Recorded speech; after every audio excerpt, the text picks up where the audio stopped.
workshop and one night in a hotel. Mr. McCarty is here to kind of explain. He's new, but he's going to go over what the amounts are and all that. This is Mr. Richard McCarty, our city engineer, for those who don't know him. Welcome. Thank you. Better not take Charlie's. So, Basically, I need to know how much this is going to cost, and then once you give us that, give us a detail of where you're going and what you're doing, basically. okay. Mr. Chairman, while he's looking it up, Yeah, let me find my stuff if you here. could add language for the motion that says to be funded by DBW miscellaneous account. Okay, yeah, I got that. You got that in The there? agenda, Angie will make the motion, but the properly written way will be a motion to approve sending city engineer to a 2-day MCA workshop and conference on February 12, 2020. Total cost for overnight stay and conference not to exceed $634, funded through the DPW miscellaneous account. So Richard, that explains everything. But if anybody has any questions, Okay, thank you. you got lucky there. Yeah. So, All right, that's that. $634.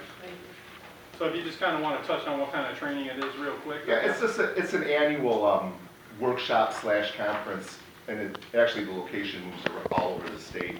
It's usually in the lower peninsula, but sponsored by the Concrete Association, so it's a good workshop conference, and I've been going. I've been a judge for it in the past, so I'd like to continue attending. Sure. Does anybody else have any questions? Okay. Item number 7 is a motion to approve the payment in the amount of $57,900 to Wade-Trim for required water distribution master plan updates. Funds provided from water account.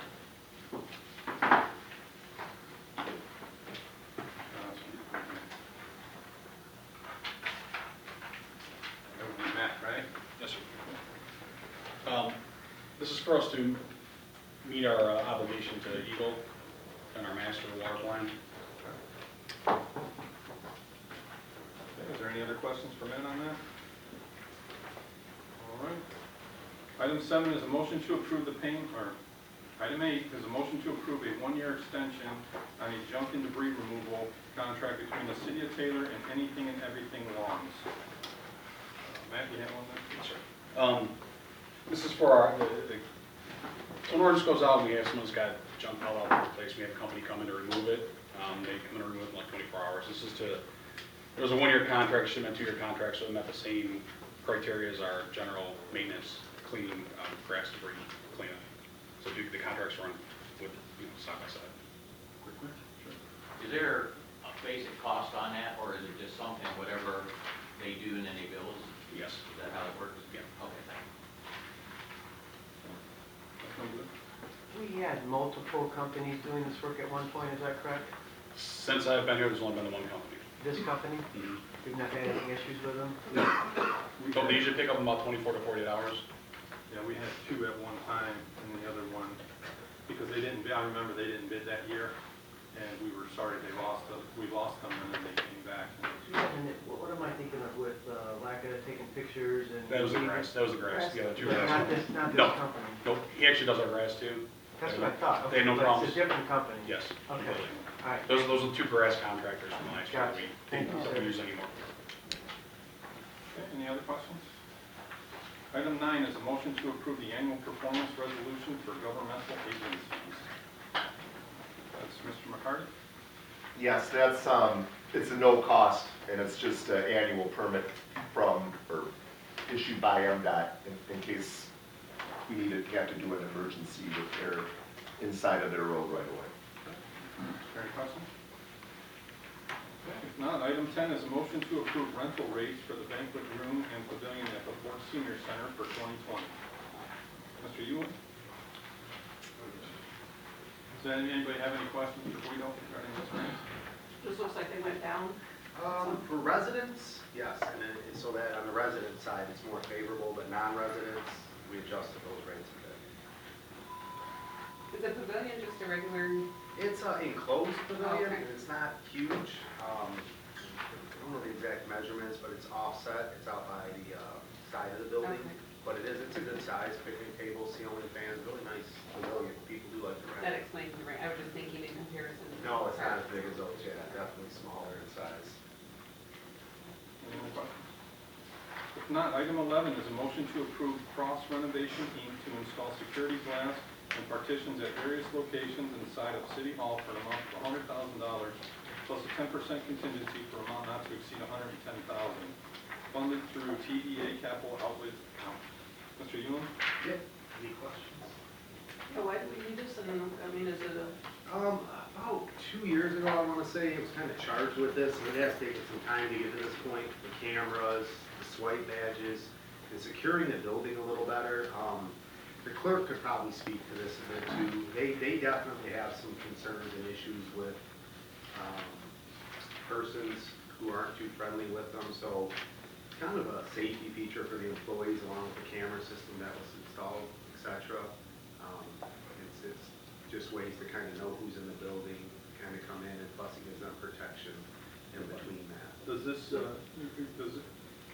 is the greeter included in this? So the greeter would be the way we were gonna do it. I know the administration's kind of working through how they wanna staff that. That's not, I don't think 100%. There will be someone there to greet you, to, you know, guide you to where you're going in the building. There's definitely, that's factored in. Who person A or B would be, I'm not sure. If it's a retired officer or something of that nature, we kind of been working with PD, kind of develop a plan, what works best. I know I've visited Dearborn, Westland, cities like that. When you go in, it's usually a retired officer. They're in a polo shirt. It's a more of a friendly environment when you walk in. Not that the uniform doesn't look friendly, but, and they can get you where you need to be. And people who are coming in, if they're thinking of doing something that isn't favorable to the employees and other people visiting the building, they know that presence is there. That would be the mindset. And that was a thought. I don't know if that's official or if they're doing that 100%. so kind of give me a picture. If I'm walking into the City Hall here and the greeter that's sitting there now, is it gonna be enclosed in glass? That's where I'm kind of No, confused the on. greeter wouldn't be enclosed in glass. So they're gonna be right, you're right. They would be the one to greet you and kind of say, hey, you know, how are you doing today? And then, you know, I'm here to pay my water bill, absolutely. And then there's it'll be like a frosted glass doorway, and they just let you come right on back.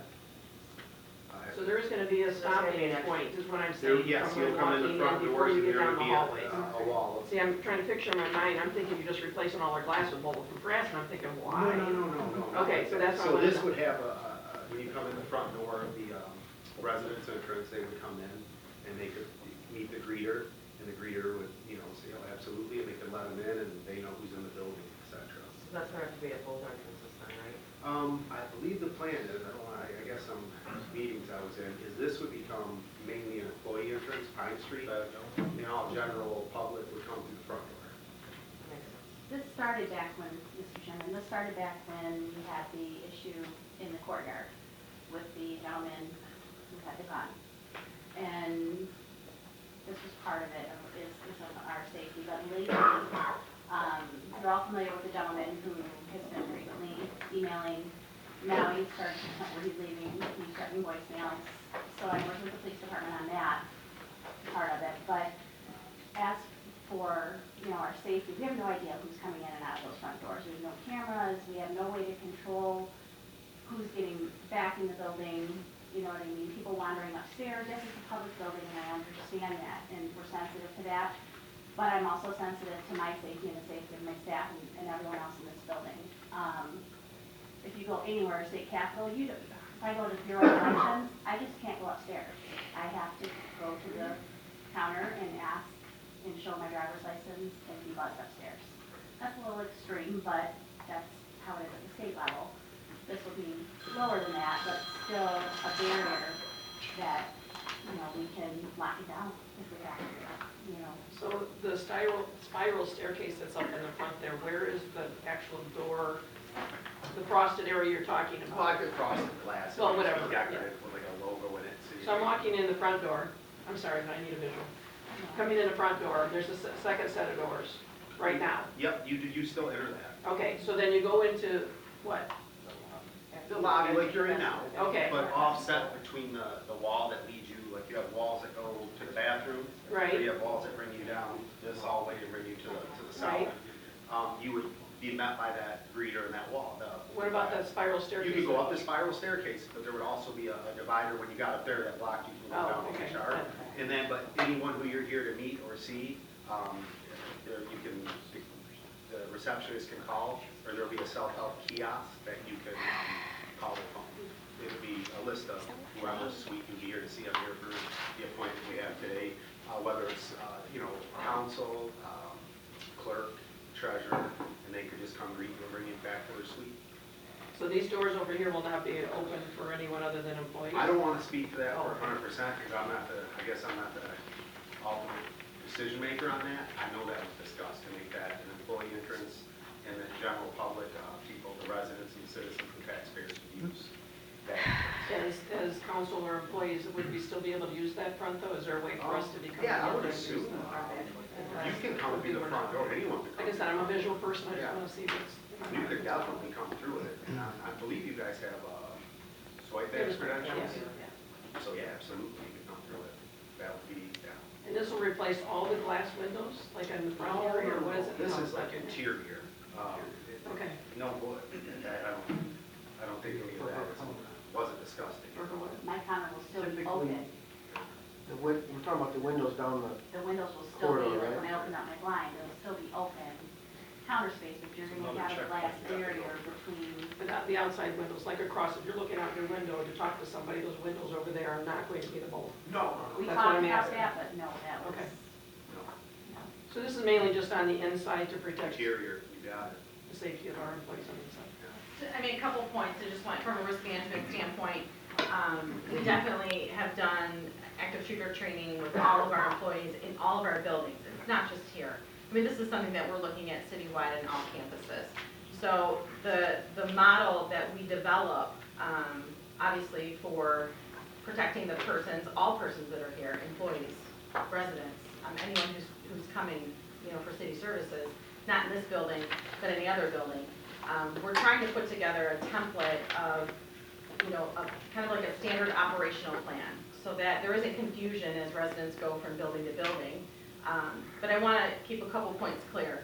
There's access to this building, and everyone's going to be accessible. So please don't mistake that we're putting up some glass partitions to mean that we're closing off services to the residents, or we're closing off ability to meet with anyone. That's not what our goal is. It's not what our intent is. Just to kind of piggyback what Guido said, and I'm sure Deputy Chief Hopper would agree, when you are in the midst of a situation, it's important to know who's in the building, because we have to account for people. As Cindy, mentioned a previous incident, it would be very important for us to know who swiped in today, who do we need to make sure that we got out, and who was here for an appointment, what vendors are here, who's doing work in what area that might not even be in an office. They might be working in a computer room. And all of those things are very important to us as an organization, that we are trying to kind of put some parameters, some standard operational plans. And please understand, it's not just going to be this building, it's going to be all of our campuses.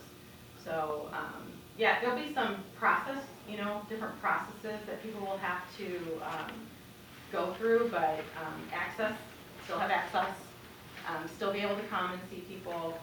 It's just kind of a different process.